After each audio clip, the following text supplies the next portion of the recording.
Blue Curacao is a strong flavor itself.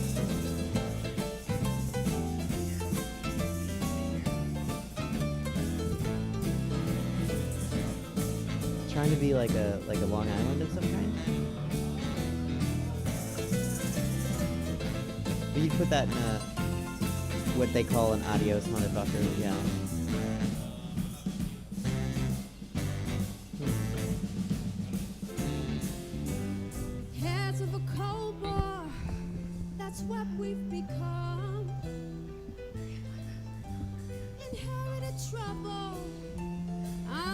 Hey everybody, this is the top of the hour, and that means that it's almost time for the Suzette Benetti Show.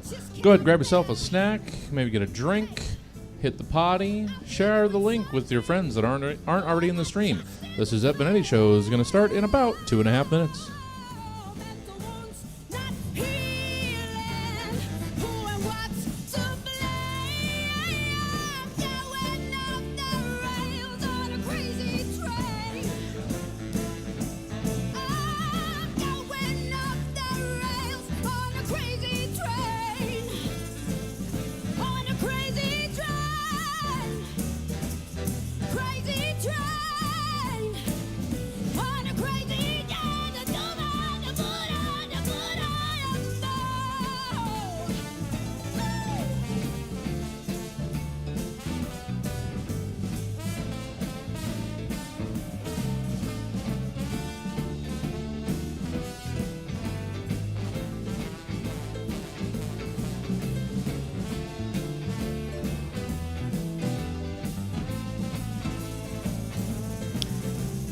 hungry.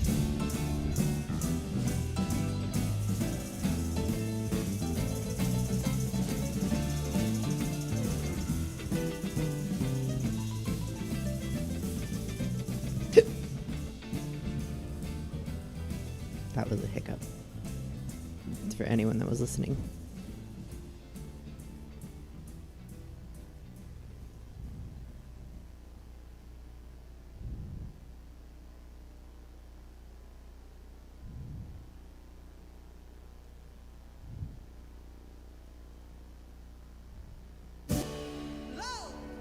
Just one time and last for a lifetime and never let go till we're gone.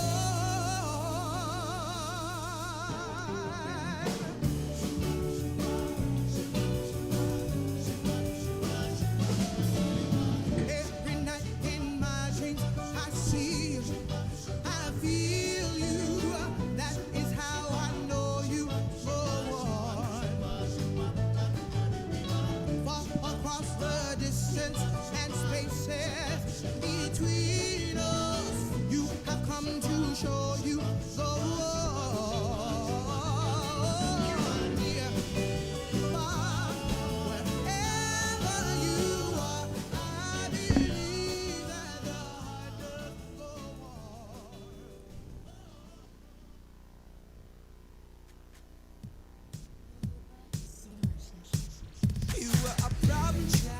Welcome to the virtual Stab Comedy Theater. It's time for the Suzette Benetti Show. Please welcome to your screen, Suzette Benetti.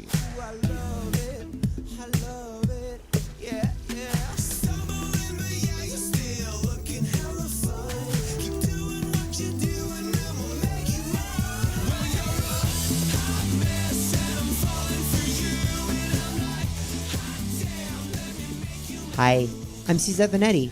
It's 7:03. Check it out. We have a thing that it's just always 7:03. Maybe it's the time I was born. I'd have to ask my parents. I was there, but I don't remember. Wasn't drunk. Was a baby. Okay, cool. Welcome to the Suzette Benetti Show. It is August 9th. It's 7:03, and it's a Sunday. So if you have anything to do on Tuesday, you have one more day before you have to do it. You're not late yet.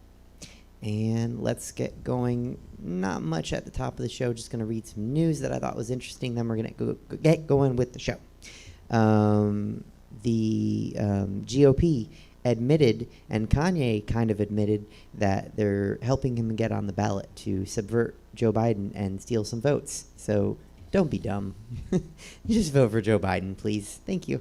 Trump said COVID is going away. Trump said kids are basically immune to COVID. Cuomo offered to buy wealthy New Yorkers a drink if they come back to the city. They probably drink top shelf, so be careful, Cuomo. There was a Fox News story, you should never microwave tea, because right now there's nothing more important for Fox to report on than you should never microwave tea. Okay. 15 adults have been poisoned for drinking hand sanitizer that contained methanol. They probably deserved it, because they drank hand sanitizer. So it's just for your hands, not for your mouth.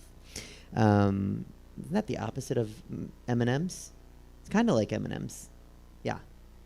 Just use it on your hands, not in your mouth.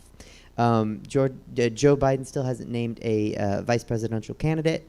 An Oakland A's bench coach Nazi saluted during a game. I was going to write a joke about that, but I didn't have time. But it's crazy, right? What was he doing? It was on TV. No fans in the stands, sir, but the TV cameras were on. Quit being a Nazi when you're coaching baseball teams. The only thing in Oakland isn't the white shoes. It's also the white hoods. There was the joke. We got it out. And a man is making and selling beef jerky made from humans, proving that we're living in the worst possible timeline. Let's get going with the show. We're going to go to one of my favorite people. He likes to spill the hot tea when the tea is hot. Peers and queers, give it up for one of my friends, Clifton Ellison. Hey, Suzette, how you doing? I'm okay, Clifton. How are you, baby? You know, I don't know where the hell I've been, but I'm back. You know, back for the jump off. You know, here sipping tea out of my wonderful cup. I don't know if you guys can see it. This is my wonderful friend, Miss Jamila. She is a local drag queen in Sacramento. She has wonderful merchandise available. Her Instagram name is @JMigz, JAYMIGGZ. Correct me if I'm wrong. I'll post it in the Twitch later on. But yeah, she's good people. Anyways, You're right, this is- and she's good people. I agree. Go on. yes. How's your WAP, girl? Oh, okay. I was confused because some people out there might know that a WAP is an Italian. It's a slur for Italian people. And so when I heard that WAP was like all in the news, I was like, we talking about me? We talking about WAPs? Because I'm a WAP. I'm Dusty. okay. I don't have Well, I a didn't WAP. know that.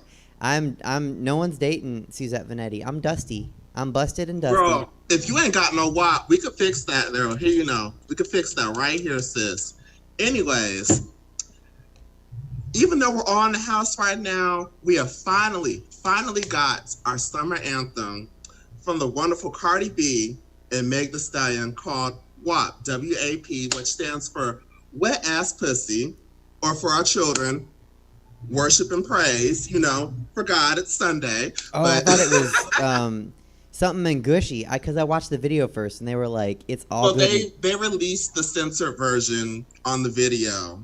You know, they had to censor it up for kids. You know, what, Kids Bop will probably have a version called Wet and Tushy. I don't know. No, but no. whatever sells. If the president can say it, Cardi B and Megan Thee Stallion can say it. And the gag is, it's the president's fans that are so upset about it. They're course. all like, "Oh, how can the left side with them? They released this song about wet and pussy." And I'm just like, you know, if you're complaining, then you might be very dry. You might want to fix that. You know, just, you know, get some Swiss Army or something and make it pop and make it work, because life is too short to be walking around dry. You know, you could satisfy yourself or have somebody else satisfy you, and they came with it. And if you guys could see right now what I'm seeing, you would be laughing hysterically, but I'm going to be a professional right now. But they came with the hits, and it samples one of my favorite 90s songs, There Are Some Hoes in This House, which the Kids Bop version would be called There Are Some Chores in This House, you see. But they really broke the internet with that. And of course, they had to include our wonderful favorite family, the Kardashians, in there with Miss Kylie Jenner.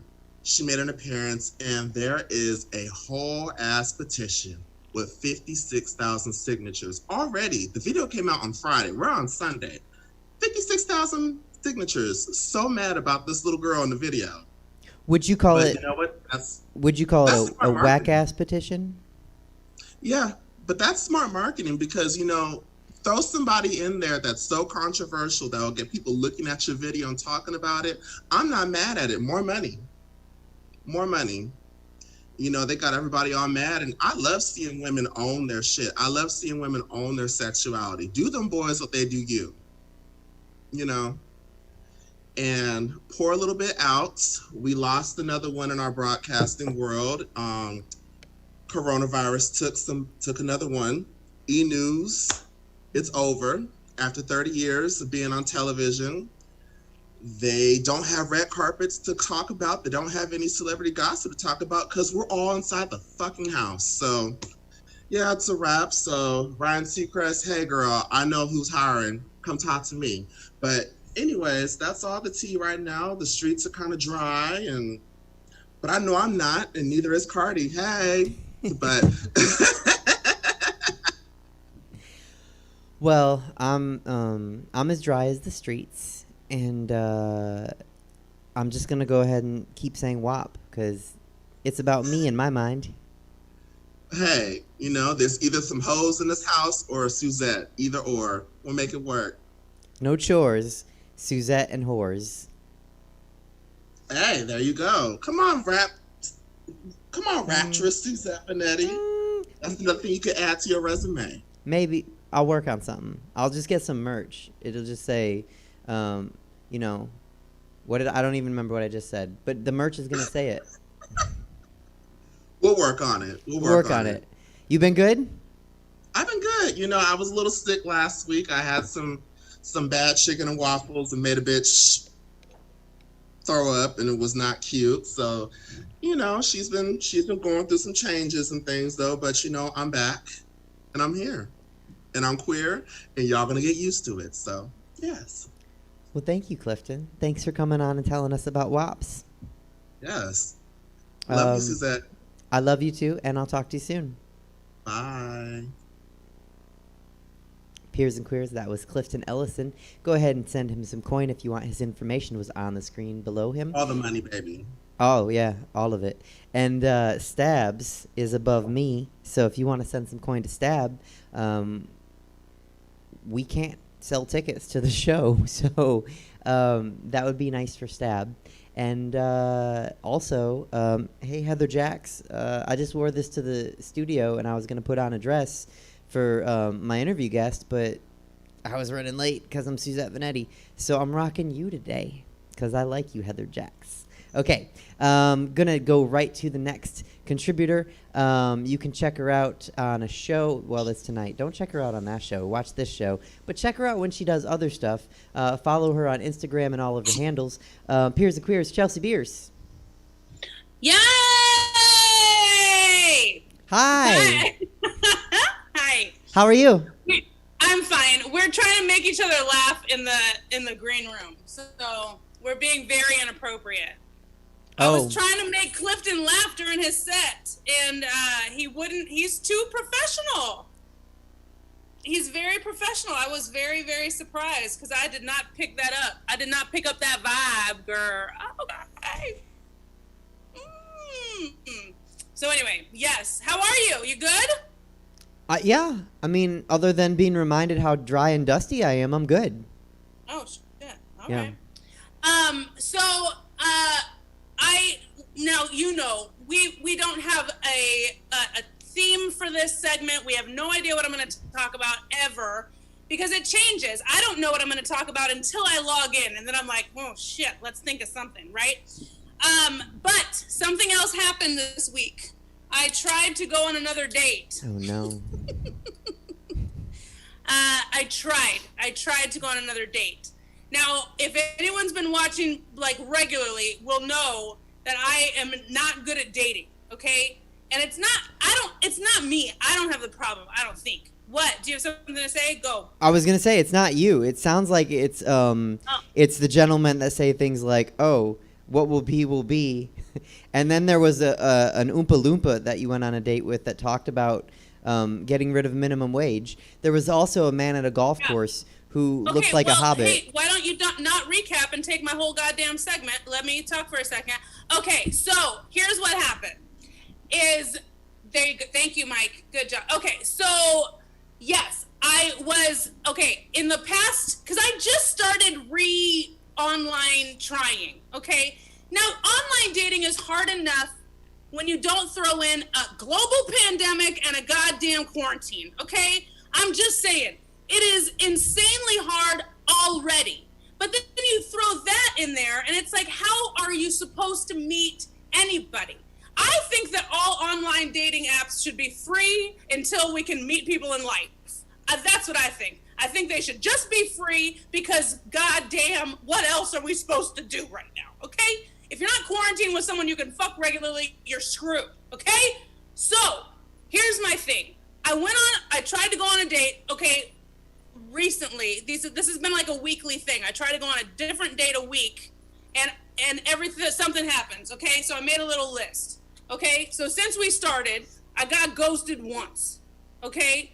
I got ghosted one time, okay? Since I started dating, I got stood up twice, okay? There's two. I got two stood ups, okay? I got two stood ups. And one of those is the story I'm going to tell you tonight, okay? Now, the dude that did show up, I went on a date with him, and he wouldn't shut the fuck up, okay? I got 17 words in 2-hour period, okay? So, bored to death, we have one, okay?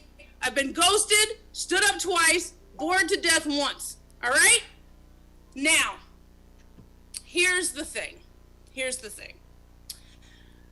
The guy that I was supposed to go on a date with yesterday, 2 days ago. When was it? I don't know. 2 days ago. The guy I was supposed to go on a date with, we actually met on video chat. Because that's a thing now. On your online dating apps, you can specify if you are just comfortable with video chatting, if you're comfortable with a social distancing date, if you're comfortable with meeting together and wearing masks. Like, you can specify this shit on there now, which is cool. Are you online dating now, Suzette? I'll allow you to talk. Go ahead. I'm not, but could I specify that I'm only interested in people that make, I don't know, 200,000? Sure. Okay. Good luck. So, okay. So, I met with this guy on video chat, okay? Because through a bunch of these sites now, they added a video, like, segment. It's a thing where you can just video chat through the app. So you don't have to exchange information if you don't want to, which is dope. So I video chatted with this guy for a full week, like a straight week. We were video chatting. I saw his apartment. I knew like where he lived and all this stuff. Like we talked back and forth. It was good. We had good conversation. Okay. Now the morning we were supposed to meet, this probably should have been my first red flag. The morning that we were supposed to meet, he told me he went on a walk and he was collecting plants on his walk, okay? Not just like plants, but he was looking for plants that were growing through people's fences and then stealing those plants through the fences, taking them home and replanting them, trying to give them a new home, okay? Now, so he's playing this thing. Oh, is that the red flag? Where were you, bitch? Jesus Christ. So that was already kind of strange to me. So I was like, okay, I mean, he likes to rehabilitate plants. Maybe that's good. I don't know. Okay. But the fact that he was different than any person I've ever dated before is like, well, this could be good. Maybe I need a rehabilitation plant guy in my life. I don't know. So then he shows me a bowl, a glass bowl, like a terrarium, and he had collected moss from his walk and was trying to find bugs to keep in this terrarium. He was looking for roly-polies, spiders, worms, slugs, snails, and here's the motherfucking kicker. He picked up a couple of logs and brought home a cup full of termites. Why? I don't know that because this was the first time someone I've dated has collected termites to bring back to his fucking house to keep. Made of bricks, So- apparently. He has no wood in his house, hopefully. So during this video chat of the morning we're supposed to meet, he is showing me on his phone, he's putting it up to the terrarium so I can watch the termites walk, the spiders walk around. And I was like, do you have a television? Like, what is this reality show? Like, what is this? It was so weird. And he was so excited about bugs. Like, it was just weird. It's weird. It was weird. Okay. So then, we were supposed to meet at 3:00 in the afternoon. Okay. 3:00 in the afternoon. Oh, you're making the flag bigger for me. Look at this. Okay. That's a big ass. Okay. All right. I get it, bitch. I get it. Now, we were supposed to meet at 3:00 in the afternoon. Okay. But all my plans in the morning got canceled out of my hands. They got canceled. So I call him back and I said, hey, by the way, my plans got canceled. Let's move it up and go get lunch. Let's meet up earlier. Okay, great. Let's meet at 2. Simple. Let's meet at 2. No big deal. He lives in Burlingame. So it's going to take him a long time to get to me because I live about an hour away from Burlingame. Okay, fine.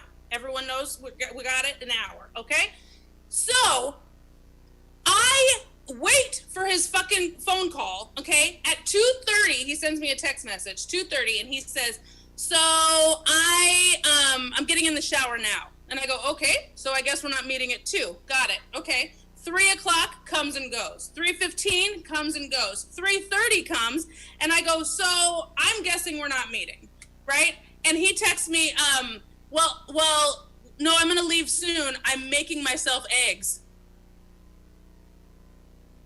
we're going to eat.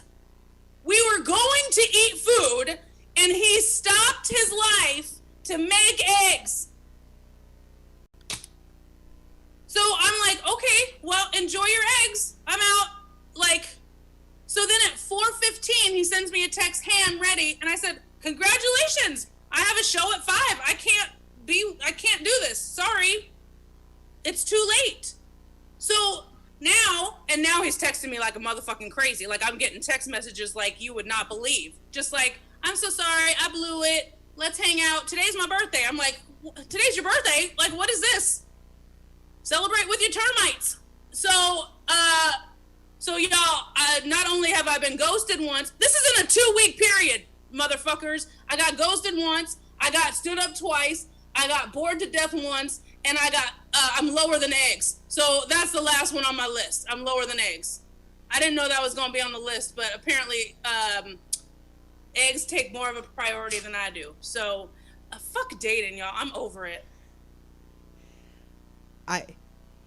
They always say it gets darkest before the dawn, and it's right. Here we go. Okay, go ahead. No, I'm just saying it's pitch black. Like, you got this.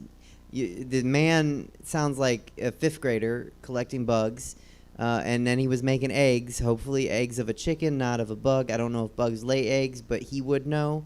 So it sounds like you're about to turn the corner with dating. Okay.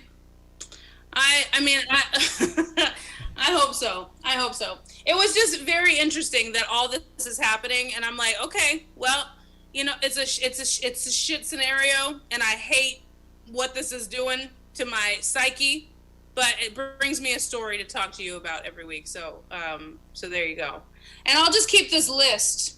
And we'll just add to it. We'll see what we come up with next, because we're not done.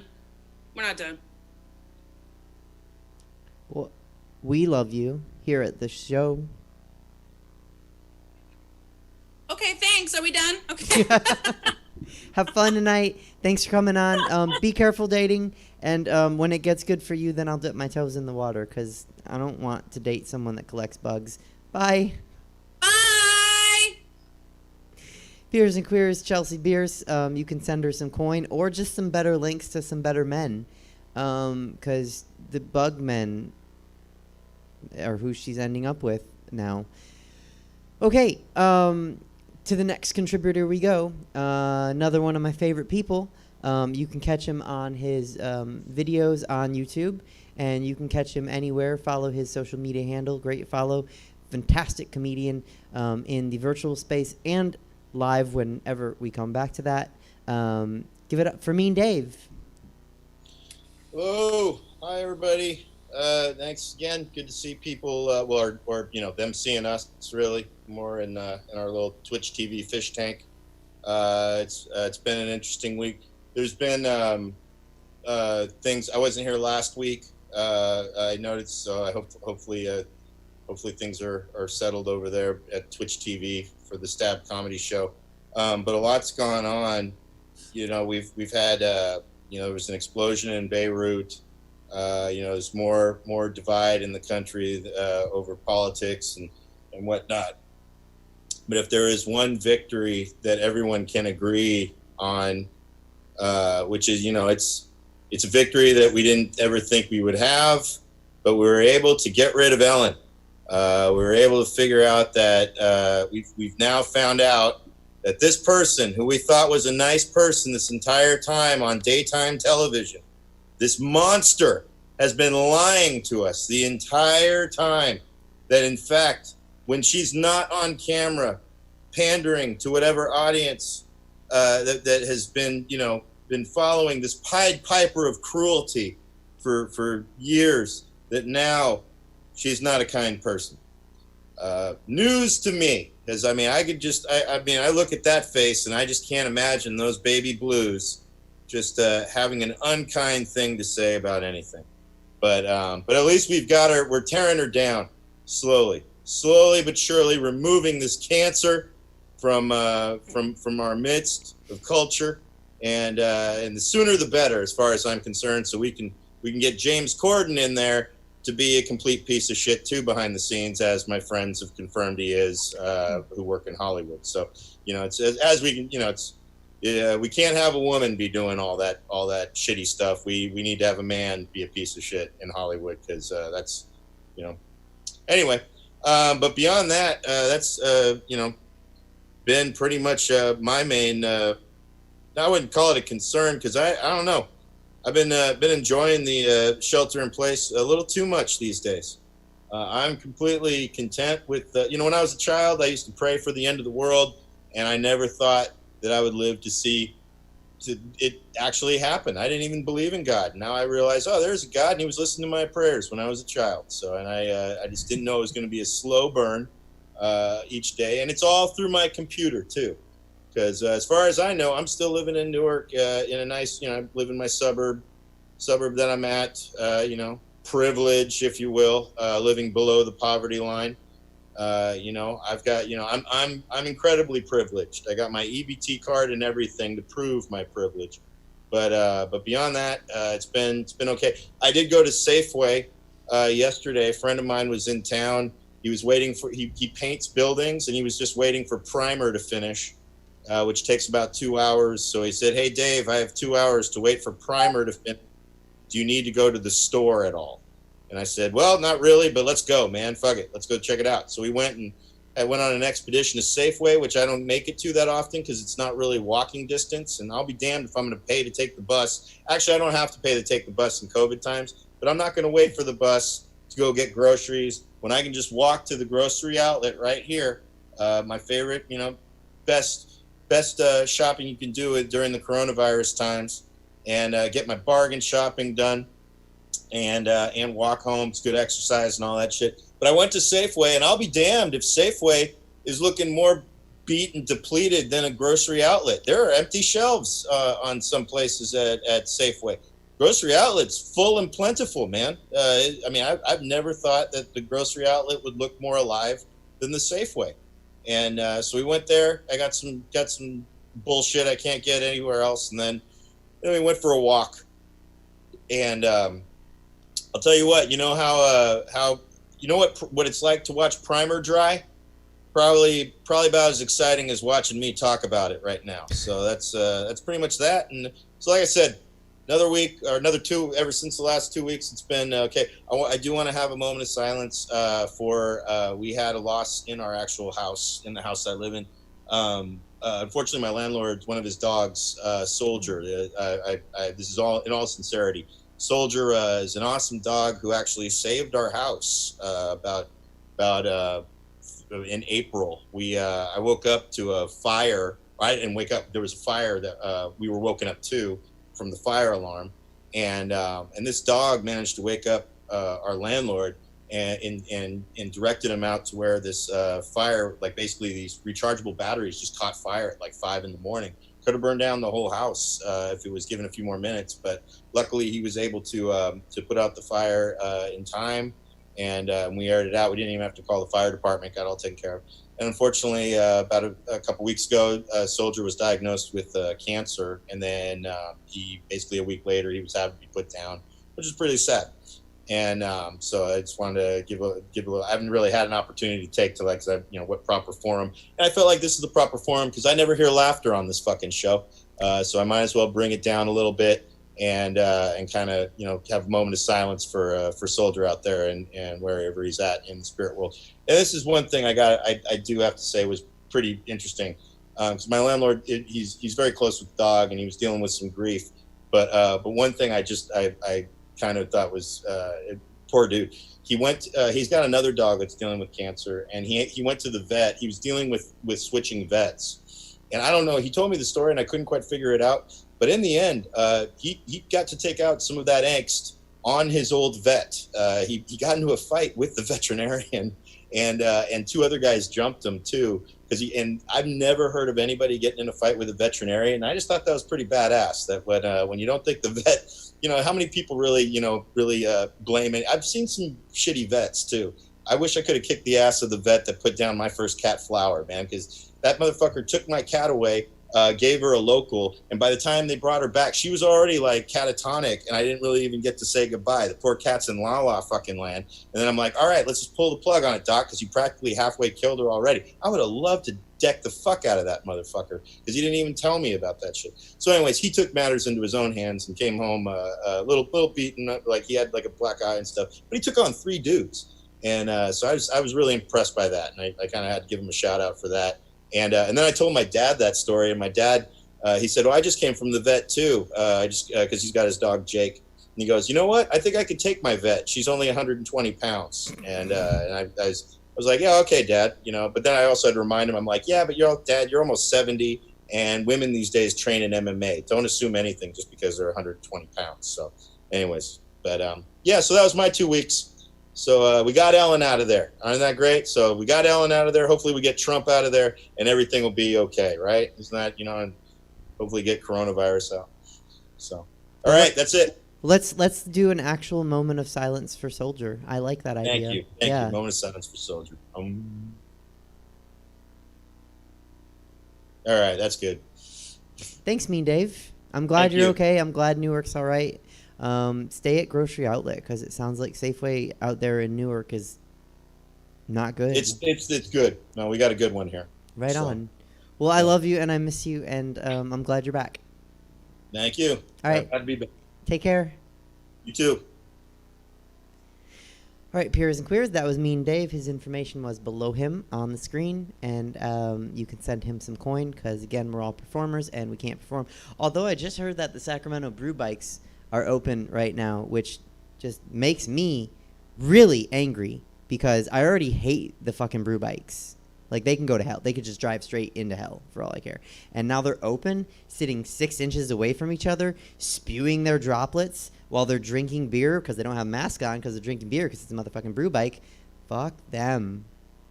We can't work, but they can anyway. You can send some coin to Stab Comedy Theater, because we can't be open, but because we're not a brew bike, apparently. Okay, cool.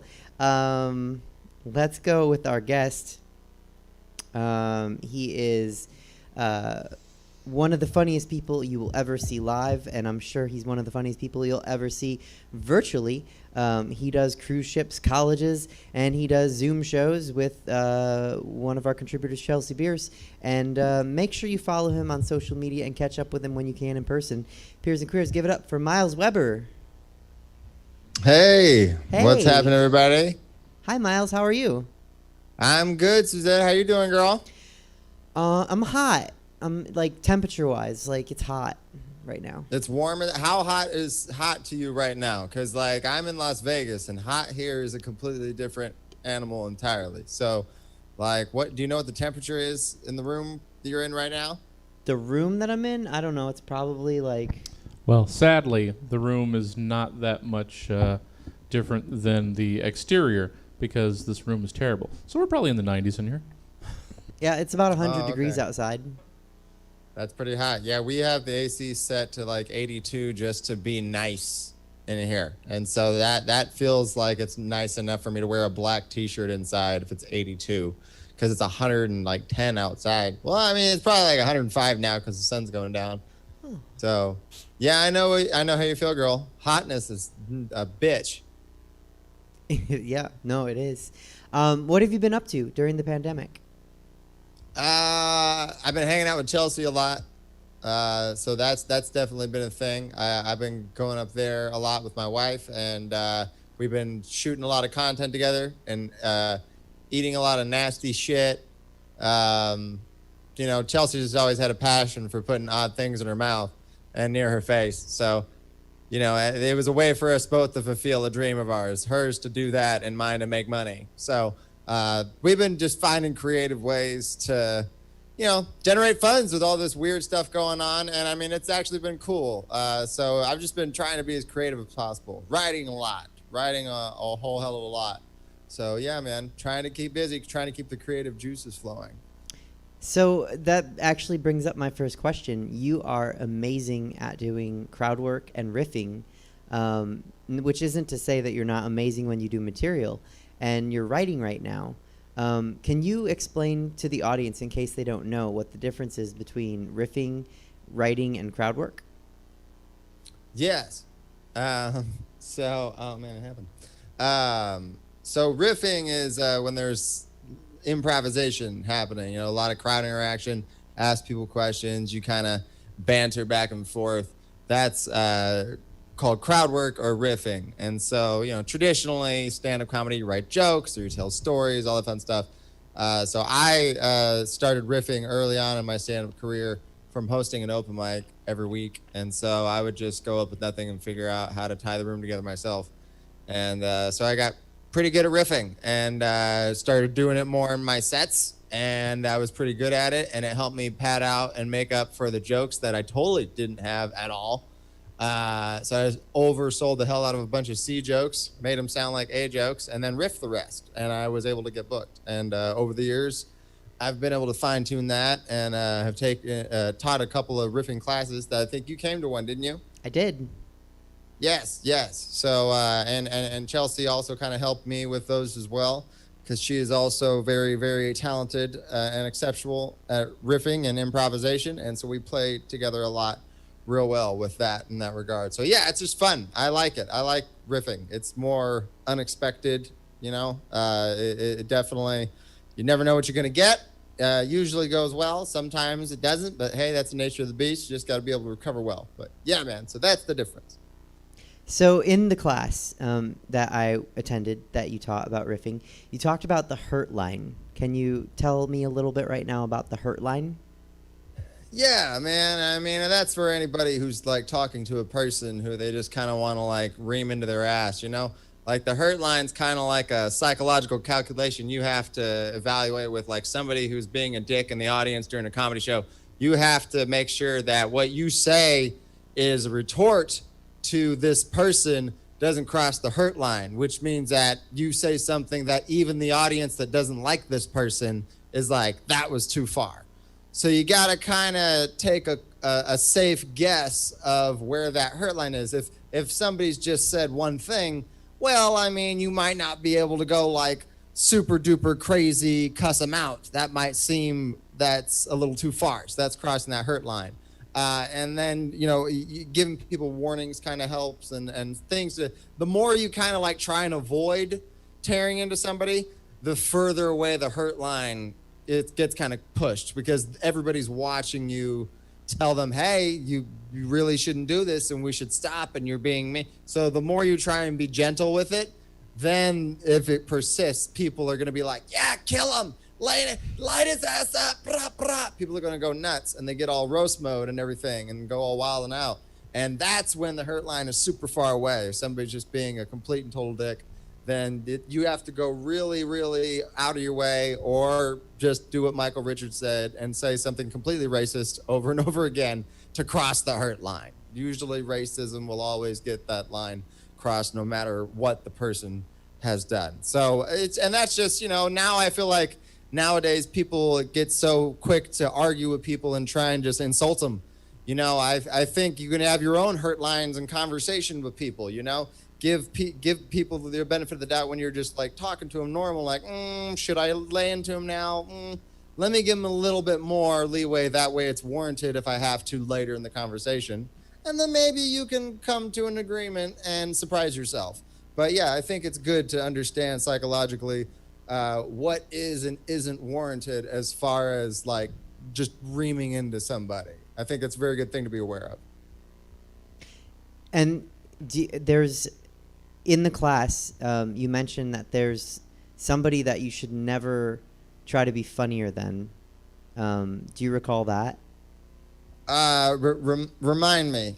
You said that. I want to make sure that I've got the same answer in my head that you Sure, do. sure.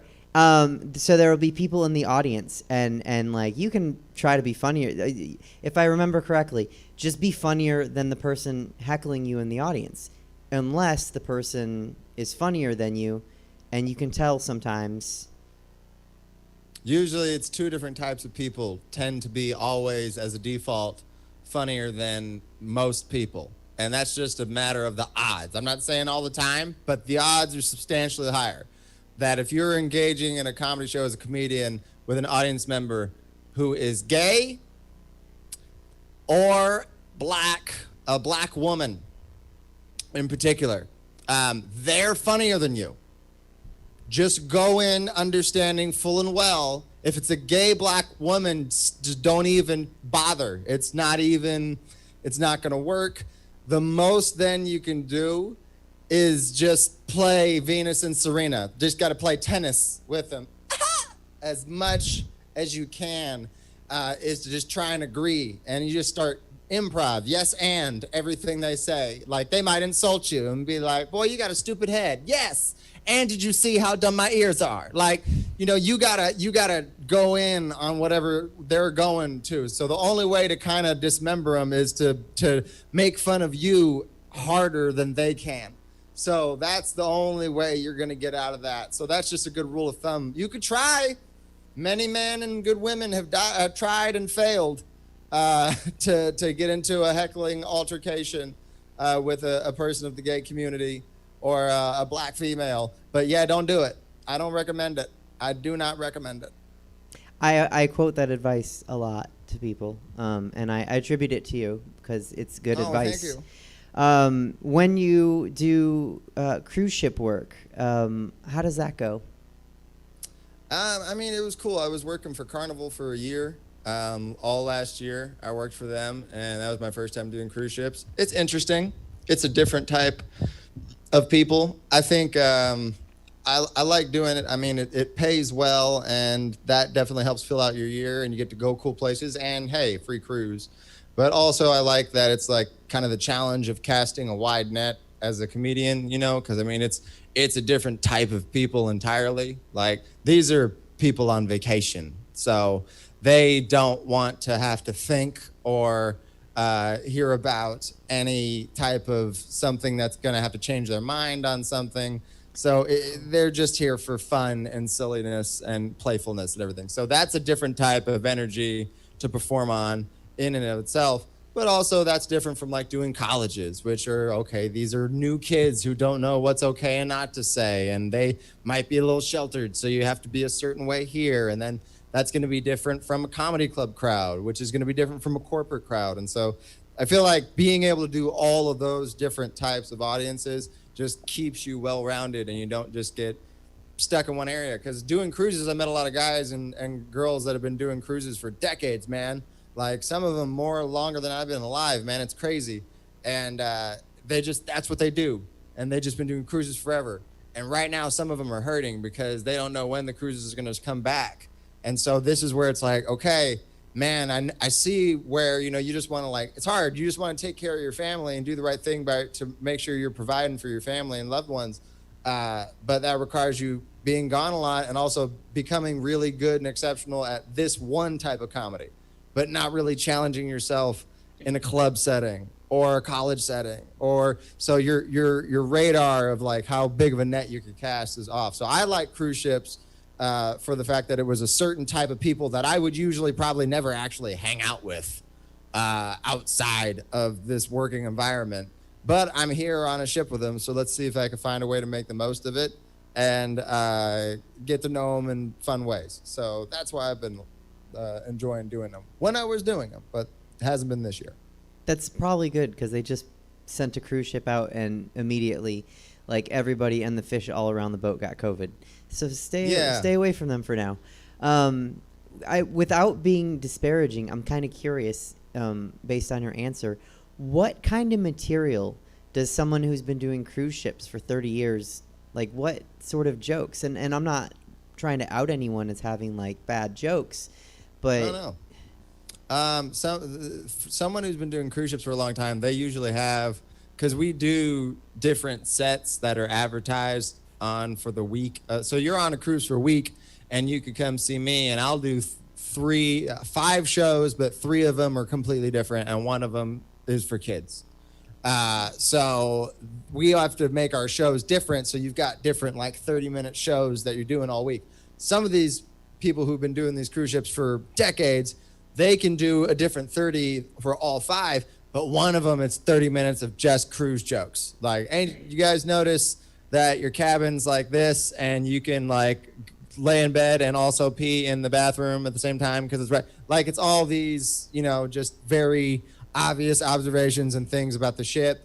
And then so there's that one. Then they'll have like a dirty, raunchy dating relationship one where they talk about their marriage, and there's a lot of advice that's given. That seems to be very common, like marriage and relationship and dating advice.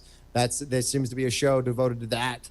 And then a couple of like kids ones that the kids can come to that are family shows that are more like corporate sets that they might do on land sometimes. So yeah, man, you see just kind of, this isn't going to rock the boat, pun. But, this is just everybody's having fun. No one's going to complain to guest services, we hope. Everybody's like, because they give you ratings as a performer on the ship. So there's like a criteria that they expect you to hit or something. And so I guess if guests are complaining about you or getting upset enough to write about, he said that, then I didn't come on vacation to hear that. It's like, okay, you just got Karen'd down to a lower rating, so you might not get booked as much.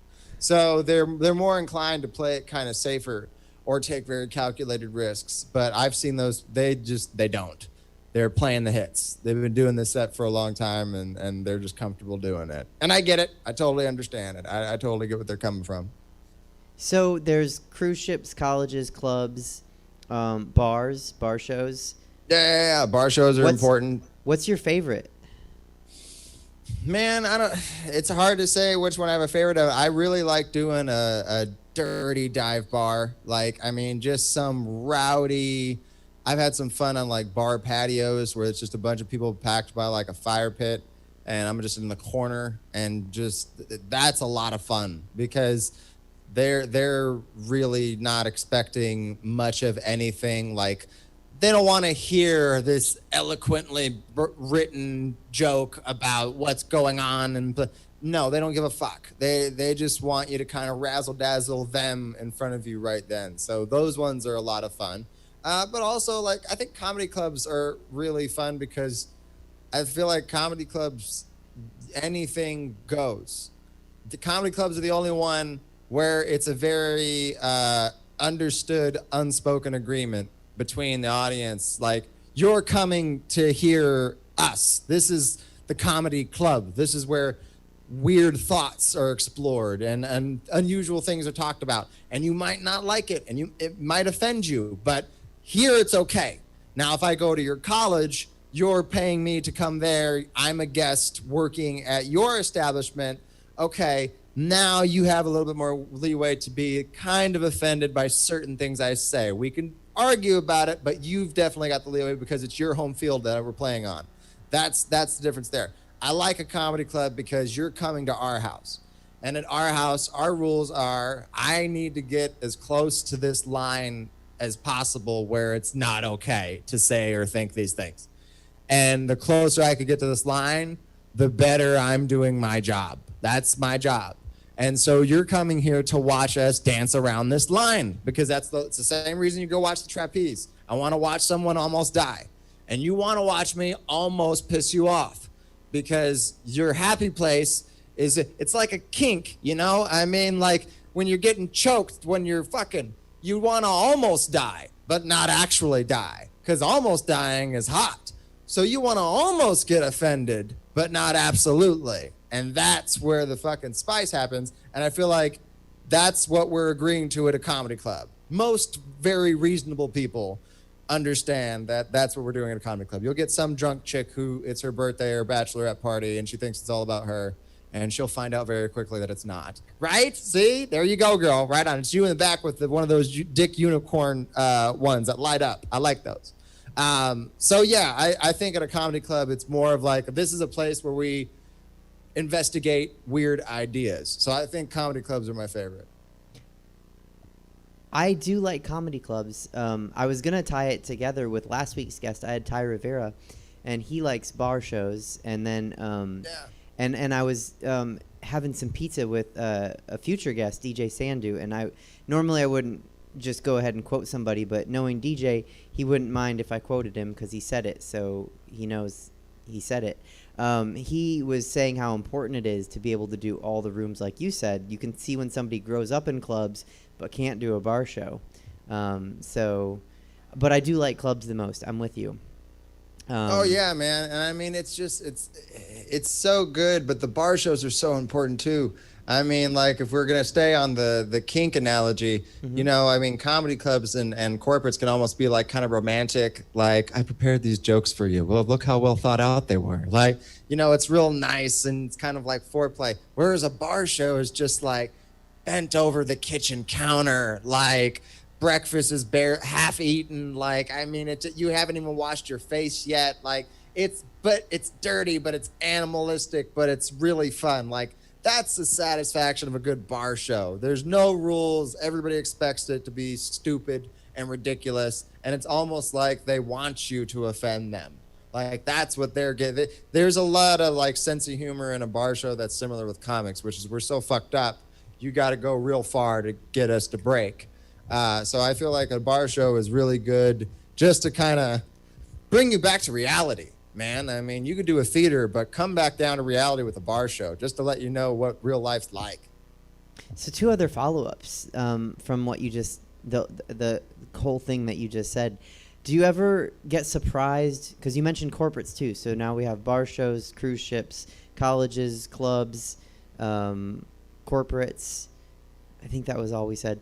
Yeah. Do you ever go to one sort of show, like, do you ever get to a corporate and it's actually a bar crowd that you like, it's a bar crowd disguised as a corporate, or you go to a club and it's a college disguised as a club?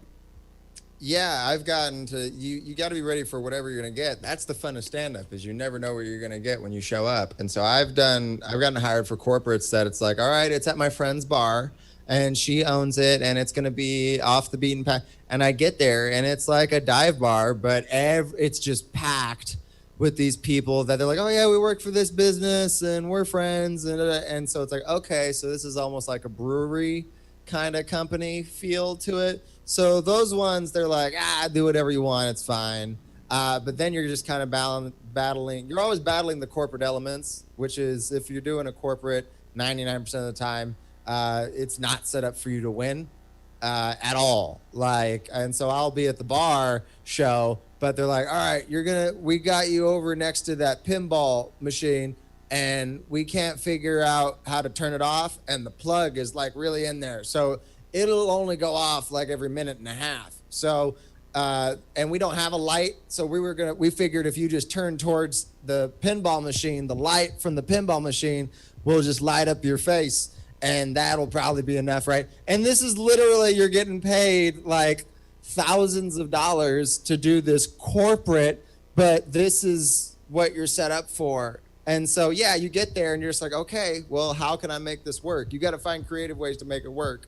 Or just a regular corporate where it's a banquet hall room at a hotel or something, and you're like in the middle and it's a dance floor and everybody's like on either side of you and it's fully lit, like no show, not just fully lit. You got a wireless mic and it keeps popping, and the whole time they said they changed the batteries, but they didn't. They didn't know. They didn't check. They didn't know that the battery they swapped it out with was also already dead. And so you have to yell for 15 minutes of your set. These are things that totally happen. So, I mean, any gig, I mean, it's not a matter of like them seeming like, oh, this seems like this one and it should be this one. You never know what you're going to get. That's why the thing about stand-up I fell in love with. It's like a different puzzle every time. You're never going to perform in front of the same group of people under the same circumstances ever again for the rest of your life. They will never be these people this way on this day ever again. So there's something special about every show to just try and figure out, okay, this may not be ideal, but they're paying me, so I got to figure it out. So I'm nodding along, and I just want to be clear in case anyone's watching and they're like, she's never done a corporate for thousands of dollars. No, but I have ended up in a place where the audience is 360 around me. I've ended up in a place where there's 2 like columns of people, lots of light, daytime. I did a show once where I sent the tape to the guy in charge. Like, somebody booked me, and then that person's boss was in charge, and so I sent a clip, and I was like, all these jokes good? And then I got there, and I just got this feeling that maybe a couple of those jokes weren't good. And so I ran one by him, and I was like, is that... And he was like, oh, no, don't do that. And I was like, did you happen to watch the clip? And he was like, I watched a second. And I was like, oh. And so I dropped that joke. But then as I'm going through my set, I'm seeing like the sweat bead on this guy's face as I'm doing my jokes. And I'm like, this is what I prepared. I sent you the clip. What do you want? Like, Here's the unfortunate thing with people who are running and operating corporates, which is usually like the person who's the manager of whatever the business is. Right. They run these businesses and they are very wealthy, and they think that translates into like power and knowledge in every other aspect of their life. But you have to treat them like in the comedy world, in this transaction, they are a toddler. They are legitimately, you have to, so the microphone is important. I'm going to need a microphone. I will bring one and a speaker system. Do you need it? Okay. How's the lighting? You have to literally come out. No, here's why that's a bad idea. I have contracts. When I do a corporate, I send you a contract and we both sign it, and it's, I need a deposit. If you got to cancel, this is my fee at this date and this date and this date. And also I will not be a surprise. You have to email your team members or your employees, whoever I'm doing the show for, you have to let them know that there is a professional comedian coming. I will not be a surprise. Surprise comedy goes as well as surprise sex. It's very abrasive and people have to be in the mood for it. So, and then I charge them. I'm like, if you don't show me an email and people are like, oh, it was a surprise, then you're going to get hit with an extra fee when we do the booking and the payments and everything. And so there's things like that where they think it's a good idea. Oh, it'll be great. Nobody will expect a comedian. And it's like, no, then you're just performing in front of a bunch of deers in the headlights. Like, what are they going to do? They're going to make fun of us? Oh my God, is it okay to laugh at this joke in front of my boss? I don't want to get fired on Monday for laughing at a dick joke on a Friday. Oh my God. And people lose their fucking minds. And that is a very not safe space for laughter. And so you really have to like treat them like they don't know what they're talking about, but they're going to have such confidence that what they're telling you is a brilliant idea. And you have to very patiently go, this is why that's going to kill me. We don't want that. You just described 50% of professional sports owners who make their money, doing electronics or property, and then they come in and they're like, you know what, let's not have defense this year. Let's just do all offense. And right? sports fans are like, what? No, that's not. You go back to telecom. Go back to or hire somebody to be a buffer, please. I'm glad you've made it through all of those. I was thinking it's probably a lot of people's worst nightmare to wake up in a comedy club, and that's what a surprise comedy show would be like, waking up in a comedy club and you're like, uh-oh, is this comedian gonna make fun of me now? So yeah, man, it's never good. Or if you're doing a bar show and there's people at the bar who didn't know there was going to be a comedy show. It's just that's another situation where just if people aren't understanding that this was comedy, they're gonna be very adversarial. Like at a corporate, they're gonna be like, ooh, sheepish, but at a bar, they're gonna be like, shut the fuck up. I'm trying to watch the game. I didn't come here for this. So yeah, you got to be ready for both sides, man. Either way, surprise comedy, man. No, it's not good when it's a surprise. I just the horror stories of doing bar shows when NBA Finals games are above you on the and they're like, no, we're not going to turn it off. Why am I here? Why? Oh, I just do commentary. I did it once when there was a playoff game and there was the Warriors and everyone was at the bar watching the game. No one was watching the comedy show. And so I had them turn the big screen back on because they had turned it off because we were doing it in front. I was like, turn it back on. He's like, you sure? I'm like, yeah, turn it back on. And so I just sat there and I don't know shit about basketball. So I just did shitty commentary. And then during the commercials, I just fucked with people and then I went right back to it. And I did that for the rest of the game. They won. Everybody was happy. And then at the end, they were like, do jokes. And I was like, fuck you. No, my name is Miles Weber. Bye. And I just left. So, yeah, man. I mean, you can't fight sports with comedy. It's hard. It's very, you got to embrace the sports happening. But one thing you mentioned, and I just want to reiterate, because I say this to a lot of people that talk to me about what I do. because I have one foot in the drag world and one foot in the comedy world, and I think it is our job to get those feet as close to that line, sometimes even maybe on the line, not over the line, but on the line as performers, because if we don't do it, who's going to do it? Yeah, I mean, that's the Bill Burr, right? Like, I mean, the Bill Burr concept is like, I don't expect you to agree with me, but you're going to laugh. Like, it's that line. It's the thing about comedy that's very paradoxical, which is in comedy, you pay the price if you're wrong. Like, you don't have to be right. You just can't be wrong. And that's where you've got this weird type of wiggle room where you got to find a way to say something without actually saying it, to suggest something without actually meaning it. Like, and so that's where you're trying to find that wiggle room of, like, you know, what Bill Burr does so good, where he'll say something outrageous. That's usually his formula, right? Like, he'll start with the end where he's trying to get you, and where he's trying to get you is so, how did we don't belong here. That's where he's trying to get you. He'll start with that and just go like, we should just do this ridiculous thing and just kill these certain people. Just do it. And you're like, what are you saying? And now he's just going to walk you to that point. And the more outrageous the journey is, the more you're going to laugh at how you got there. Because the goal is you to be like, okay, I don't agree with you, but I see how you got here. And it's quite entertaining.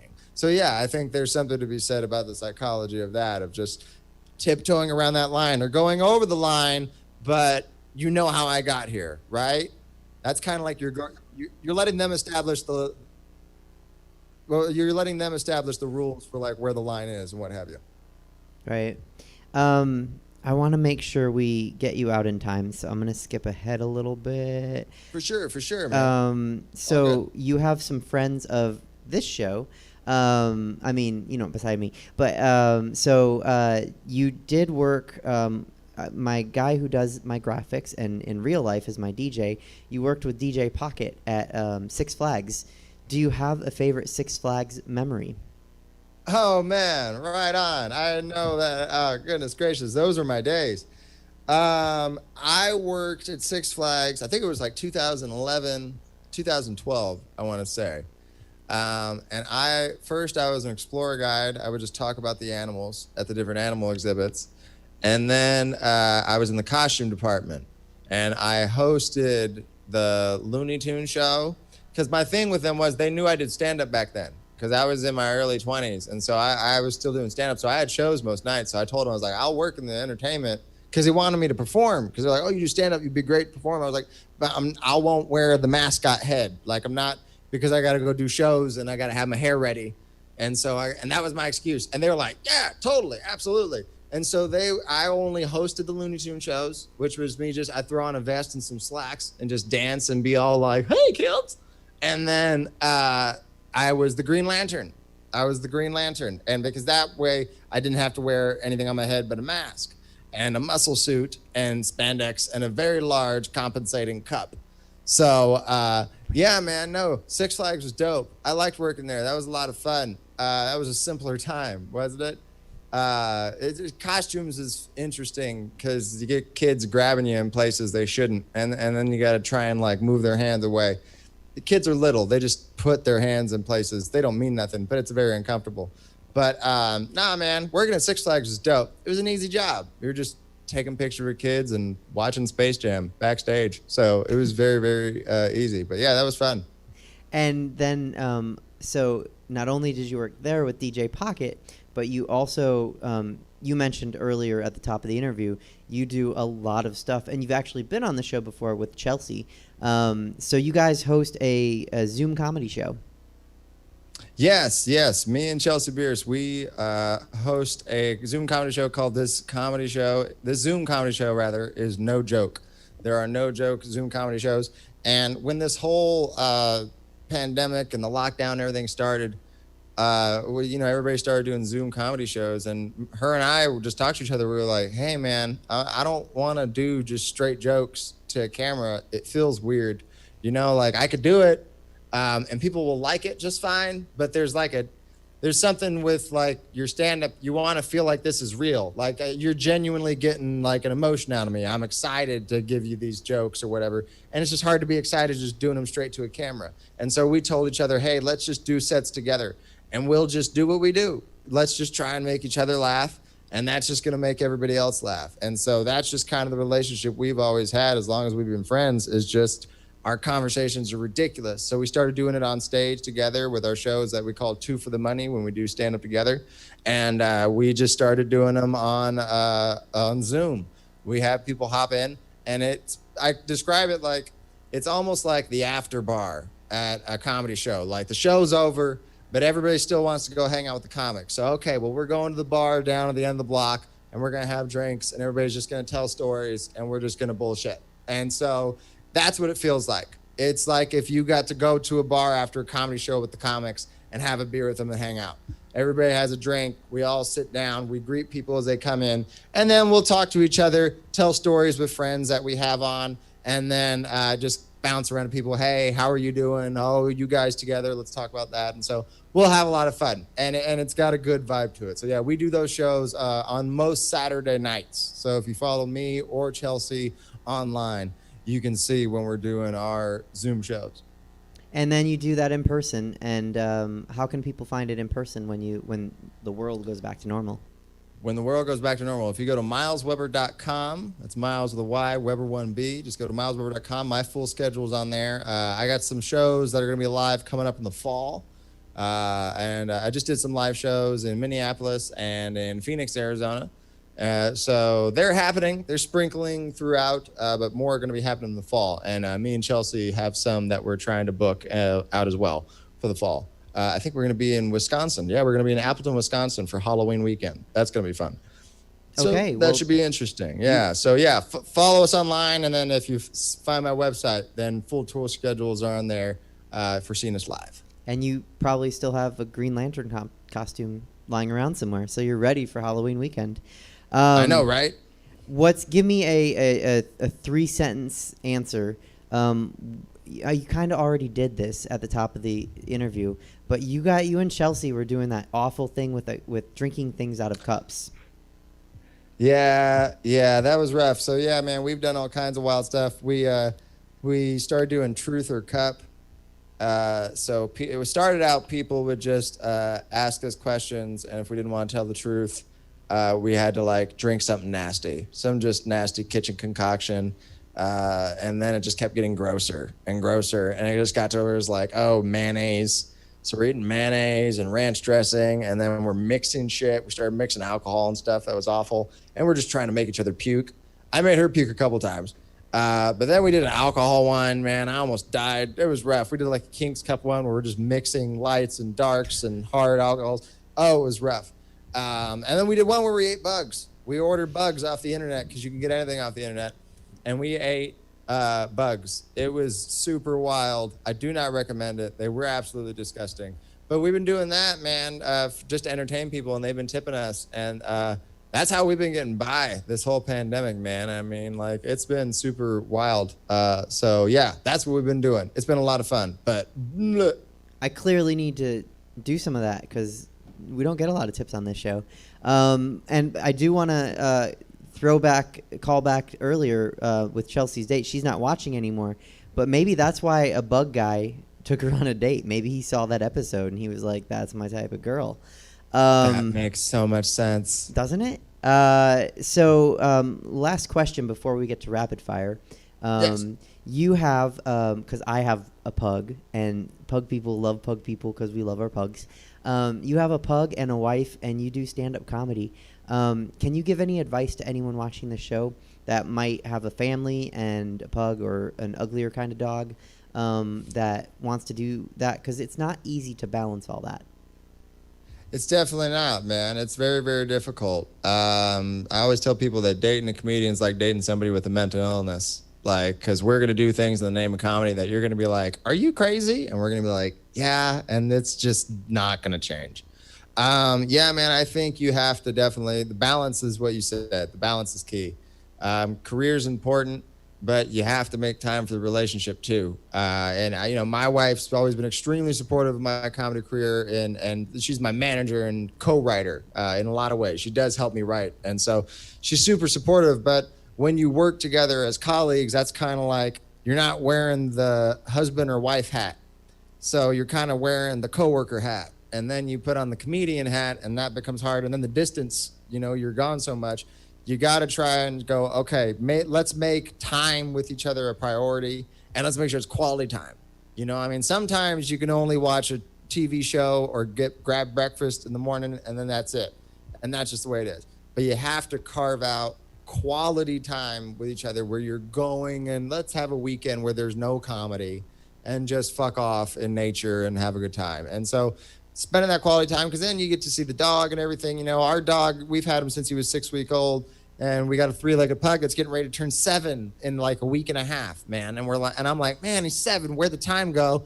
And I'm like, man, it breaks my heart being away from the dog on the road and my wife, and then coming home, and he's older now and he's not getting any younger, and then I miss my wife. And so time, man, make sure that you're prioritizing time. If your relationship is important to you as much as your career is or more, then there needs to be that balance where they all kind of feed each other evenly in a very healthy way, and there's a mutual understanding that everything is being shared and nothing really takes over too much priority, because otherwise it's not going to go well, and that doesn't make anybody happy. Good answer. And I think just in case, because I know you have to go soon, let's get to rapid fire questions. Are you ready, Miles Boom, Weber, let's for do it, rapid girl. fire question? Okay, cool. If you were performing tonight, what would your walk-up song be? My walk-up song would be "Tell Me Where to Go" by E40. What is your favorite regular show to perform in? Regular show to perform in? I'd have to say I really like the Throckmorton Theater in Mill Valley. They really appreciate a good joke, and so I like performing there. I saw you guys hosting there, you and Chelsea together, and I saw one of the worst sets, not from either of you, but one of the weirdest sets I'd ever seen. Usually it's very good comedians, but that guy was bad. Every Okay. now and then. You know who I'm talking about? Yeah, I know you're talking Yeah. What's your favorite venue? Favorite venue. I really like Laughs Unlimited in Old Sacramento, especially after the new remodel. Since the new remodel, girl, man, it's so good. It's so good. And also it's just a very well-ran club. Jenny runs it very well. And she's a very rare type of comedy booker that has a soul still. So I like Laughs Unlimited in Old Sac. And I don't want to say it's a remodel, but I was there last night watching Ty Rivera, and now everything's outside with headphones. So Everything's 1207 outside. She's ahead Front of the Street. game. Silent comedy like a silent disco. Jenny's Yeah. brilliant. Let's see. What's your favorite heckle that you've ever been heckled with? Oh my goodness, my favorite one. Oh my goodness. There was one time in Santa Cruz, a lady walked on stage. She was having a date out on the patio. She wasn't even watching the comedy show, but she went to the bathroom and passed through the show. And I guess I cursed a couple times. And she was like, "Why do you gotta curse so much?" And then we started talking about it. And I was like, she's like, "Well, I used to curse like a sailor." And I was like, "Well, then what? Did you find God?" And she's like, "I did." And then she just walked on stage. And I'm like, that was not an invitation. And particularly, don't do that. And I just made fun of her for a few minutes. Then eventually her husband walked on stage, and I just made fun of the both of them. And eventually he left. I just left her up there. And I'm just like, this is not working for me. Handle my lightweight. And yeah, she was a crazy person. But that was wild. That was probably one of my favorite ones because I didn't know what to expect. And she was just so stupid. How are we on time? I got one more minute. Okay. What's the funniest thing an audience member has ever said to you after a show? What was that? The funniest thing an Oh, audience... yeah, no. People say they could beat my wife up. My wife works with UFC fighters. She does like a lot of their nutrition and does help like train them, massage therapy. And she used to be an amateur kickboxer. So she's a tough lady, and she's kind of my security at shows. And I do jokes about her being tough, and people like want to like fight her, or they go up and touch her. They like grab her arms without saying hi. They just touch her. That's Consent. not a good thing you should do to a new human you just met. So they touch her, And then one guy wanted to see how hard she hit one time, and he wouldn't leave her alone.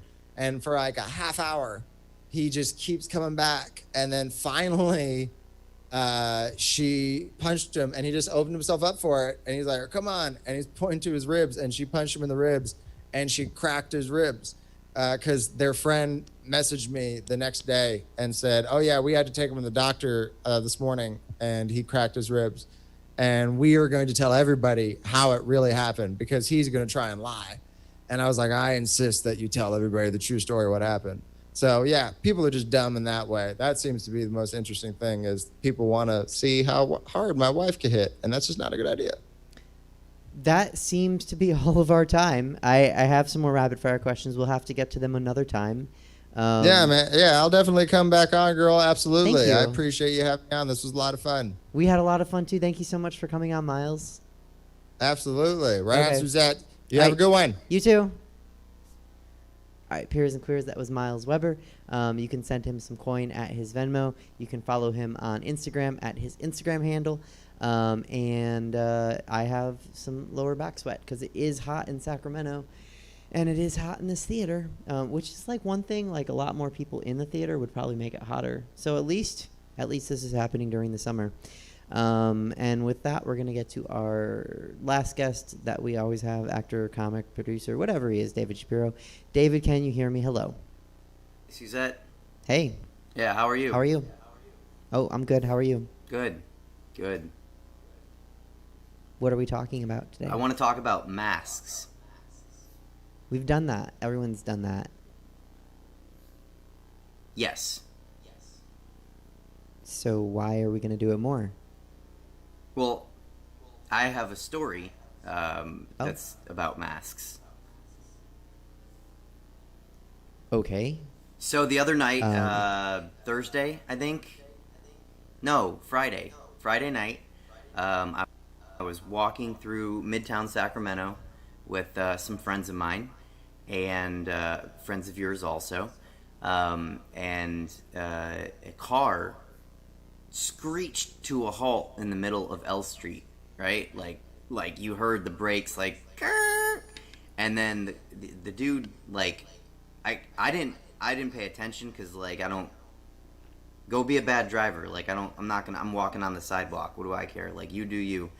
What do I know? Maybe he missed his turn and he was going to reverse on a one-way road. Who knows? My friend noticed him, though, and kept watching him. And I guess he drove over the curb to, like, get to the side because he didn't want to back. He's very law-abiding at that point. He didn't want to back up on the one-way street, so he pulled over the curb to get out of the road. And then, you know when you're like walking and somebody's yelling at you, and you don't know they're yelling at you because you don't know them. They're not saying your name, so you just assume they're yelling at someone else. So you just ignore, right? Yeah. Right. So he starts yelling at us, like things that I'm not going to repeat here, but like other things, like, "Oh, motherfucker, like, take that mask off," and you know. Still didn't know he was talking. And then my friend was like, "Oh, David, he's talking to you." And I turned around, and he was like, "Take that mask off." And I was like, "Well, but it's recommended right now because we're in a global pandemic." And he was like, "Take that mask off." And we realized, my two friends and I, at that moment, that I was wearing a red bandana over my face. And so this gentleman thought it was a gang affiliation thing, which is interesting, right? Because there's a global pandemic. We're all wearing masks at this point. Bandanas should be fair game. Just while this is going on, just like maybe an understanding that people got to cover their faces. Yeah, I mean, was he under a rock for the last Well, I said you're getting droplets everywhere, man. Quit yelling and put on a mask yourself. Why would you say that? He didn't like that. No. Well, I took it off because he flashed a gun at us, and he was half a block away, and I didn't want my friends to get, because like he was drunk, clearly. I didn't want my friends to get shot with this guy half a block away. David, Yeah. you're an idiot. So, David. well, I think it's silly. So what'd you do And next? so the next night I wore a blue bandana to balance. I don't know. Yeah, you never cease to dumbfound me. That's all I got. Yeah. It was a weird week for me. And it ended with that. The anti-maskers out here, man. Now they're pulling guns on people. You got to be careful. I don't think he was an anti-masker. Okay. Right? Well, have a good rest of your week. Thanks. Yeah. You too. Take care. Yeah, you too.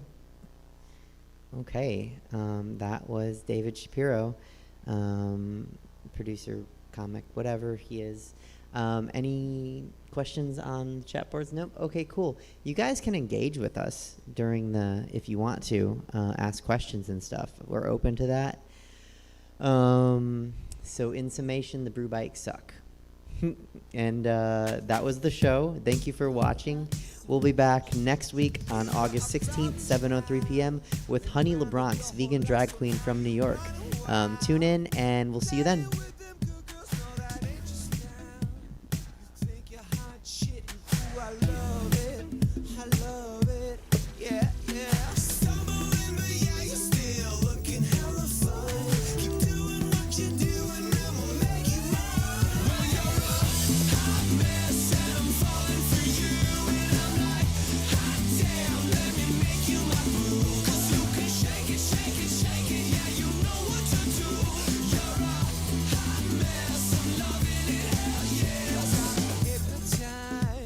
The city's your playground. I watch you take a bite. At 5 a.m. roaming the streets, drunk all night. You think you're hot shit.